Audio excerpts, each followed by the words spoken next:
আসসালামু আলাইকুম। কেমন আছেন বন্ধুরা? আশা করি ভালো আছেন। আমাদের সবচেয়ে কাছের বন্ধু কে জানেন? এই প্রকৃতি। এই প্রকৃতি আমাদের বাঁচিয়ে রেখেছে, সৃষ্টিকর্তা বাঁচিয়ে রেখেছে প্রকৃতির সহযোগিতায়। এই প্রকৃতির কোনো একটা কিছু এদিক সেদিক হলে আমাদের পৃথিবীতে বাঁচাটা খুবই কষ্টকর হয়ে যায়।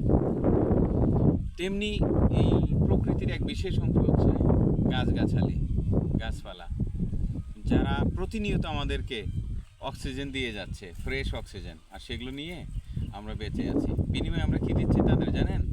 এই দেখেন, এই দেখেন, পুরো পাহাড়টা মরুভূমি হয়ে যাচ্ছে। একটা সময় এখানে প্রচুর পরিমাণে গাছ ছিল, গাছে গাছে পশু পাখি ছিল, তারপর বিভিন্ন জীবজন্তু ছিল, ইকোলজিক্যাল ইমব্যালেন্সটা 100% ছিল। কিন্তু আজ মানুষের নিষ্ঠুরতায় এই বন ধ্বংস হয়ে গেছে, এই পাহাড় হয়ে গেছে মরুভূমি। যখন বৃষ্টির প্রয়োজন তখন বৃষ্টি হচ্ছে না, প্রচণ্ড গরম, বাতাসের তো দেখা নেই, খরা খরা আর খরা।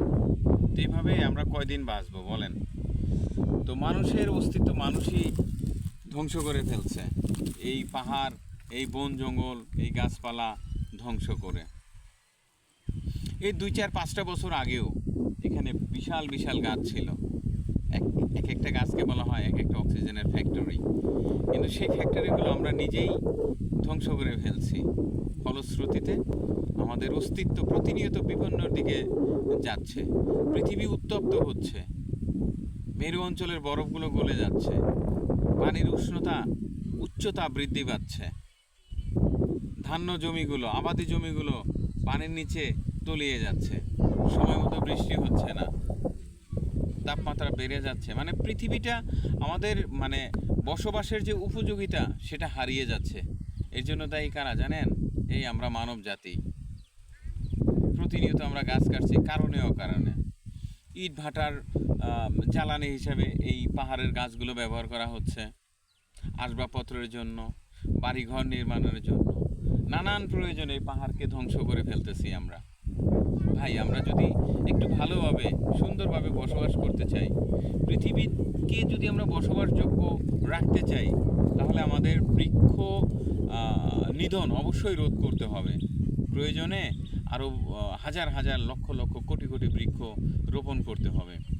একটি দেশের 25% বনভূমি থাকা প্রয়োজন। সেখানে আমাদের দেশে মনে হয় সরকারি হিসাব অনুযায়ী বলা হয় যে 17%, কিন্তু বাস্তবতায় দেখা যায় এর চাইতে আরও অনেক কম। তো এই বনভূমিতে যদি একটি দেশে যদি এরকম বনভূমি থাকে, তাহলে মানুষজন কিভাবে ভালো একটা পরিবেশ পাবে? কার্বন ডাইঅক্সাইডগুলো শুষে নেওয়ার একমাত্র মাধ্যমই হচ্ছে বৃক্ষ। সেই বৃক্ষই নাই, তাহলে কার্বন ডাইঅক্সাইড বেড়ে যাচ্ছে। তা আগামীতে অপেক্ষা করেন অ্যাসিড বৃষ্টির জন্য, তাপমাত্রা 40 ডিগ্রির উপরে চলে যাবে, আমাদের বেঁচে থাকাটা অসহনীয় হয়ে যাবে। তাই আসুন আমরা বৃক্ষ নিধন রোধ করি, বেশি বেশি বৃক্ষ রোপণ করি, এই পৃথিবীকে, এই ধরাকে, আমাদের বসবাসের স্থানকে নিরাপদ রাখি। ভালো থাকবেন সবাই। ভালোবাসা অবিরাম সবার জন্য।